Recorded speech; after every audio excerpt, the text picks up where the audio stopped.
కేటీఆర్ ఓ iron leg. ఆయన working president గా బాధ్యతలు చేపట్టినప్పటి నుంచి అన్ని ప్రతికూల ఫలితాలే అంటూ సెటైర్స్ వేశారు కేంద్ర మంత్రి బండి సంజయ్. దేశంలో రాహుల్, రాష్ట్రంలో కేటీఆర్ అంబాసిడర్స్ గా వ్యవహరిస్తున్నారన్నారు.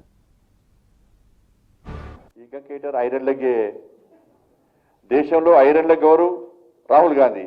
ఈ తెలంగాణ రాష్ట్రంలో ఐరన్ లెగ్ కేటీఆర్. ఎందుకు అంటే ఇప్పుడు ఆయన అయిన తర్వాత ఈ జిహెచ్ఎంసీ దానిలో 99 సీట్లు ఉండాలి.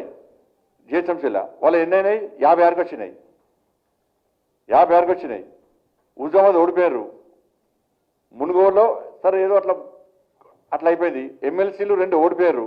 కంటోన్మెంట్ ఓడిపోయారు. జూబ్లీహిల్స్ ఓడిపోయారు. వాళ్ళ చెల్లె కూడా అప్పుడు ఓడిపోయింది. చెల్లె దూరమైంది. హరీష్ రావు కూడా లాస్ట్ రానియలేదట. కాబట్టి కేటీఆర్ అనే వ్యక్తి ఉన్న రోజులు మాకు బ్రాండ్ అంబాసిడర్లు ఎవరు అంటే దేశంలో రాహుల్ గాంధీ, తెలంగాణలో కేటీఆర్.